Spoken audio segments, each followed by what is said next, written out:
this morning I actually had an opportunity to go and pick some figs from the fig tree out back and got really inspired by that. So I thought that we would do a fig clafoutis today. This is a traditional dessert from France, and it's a great dish because you can take the base and incorporate different fruits based on the season. So it goes great with cherries, apples during the fall, pears, peaches. You could use whatever fruits that you have in season. But today we're going to use those freshly picked figs. And what we're going to do is we're going to start with the liquid ingredients. So that's going to be 4 eggs. And then we're going to add to that a little bit of rum. Now here again, if you were going to use apple, you might want to use Calvados, which is an apple brandy. So really kind of pair the alcohol with the fruit based on what you're having. Brandy is a good all around if you're kind of at a loss for figuring that out. So about a tablespoon or so of rum, a couple of teaspoons of vanilla, and a cup of milk. And we're just going to whisk this up.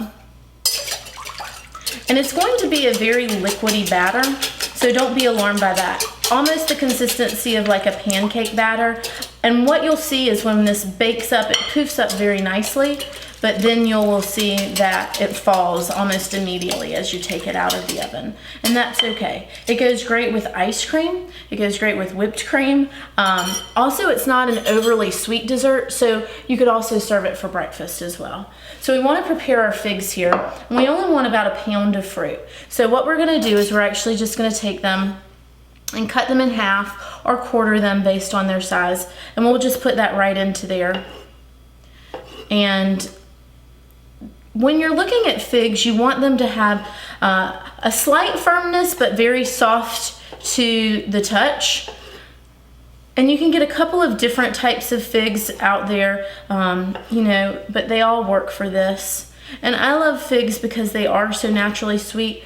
They go great with savory dishes as well, so very classically paired with prosciutto. I actually really enjoy them with duck, just very thinly sliced on a pizza with maybe some seared duck breast is great.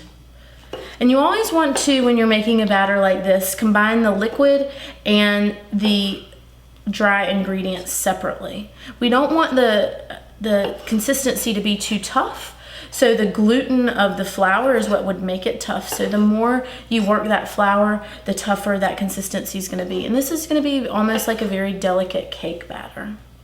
And this is classically a very rustic French dessert from Provence. So we classically make it in a cast iron skillet, which I love. So that should be good. So what we'll do is we'll add our sugar in, about 3/4 cup of sugar.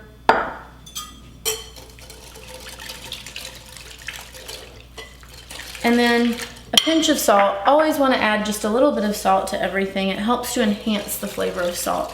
And I specifically like to use kosher salt. Kosher salt is going to work with your food a little bit more as opposed to iodized salt. A lot of people ask me, well, what about sea salt? Sea salt is fine as well. Chefs are very cheap people, so while sea salt is great, it is a little bit more expensive, so I typically go with the kosher salt, but you certainly could use sea salt as well. The one thing that I insist is when you pick a salt, stick with that brand, stick with that type, because you'll notice variations in the weight versus volume. So if you're in the grocery store, look at what a pound of iodized salt looks like, look at what a pound of kosher salt looks like. Then look within the brands of kosher salt. So Morton's salt versus Black Crystal are gonna be they're gonna be different. So make sure that you're sticking with the type of salt that you'd like. So we're gonna add to this our flour. And again, we just want to lightly mix that in. It may be lumpy, that's okay.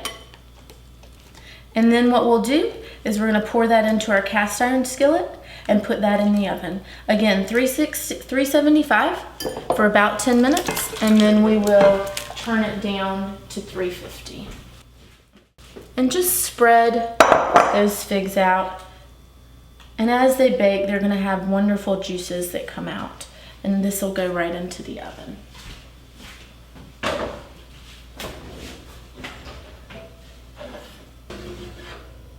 So we have the fig clafoutis here, and it's nice and bubbly. It's set. You can see if you just slightly shake it that it's completely set. It's golden brown around the edges and starting to pull away from the pan, so we know that it's done. What you want to do is allow this to cool to room temperature. You can slice it like a pie or a cake and then serve it with ice cream or a little bit of whipped cream if you like. It's very mild in sweetness, so it makes a great brunch as well. Or what I like to do is serve it at a dinner party and then have the leftovers for breakfast the next day.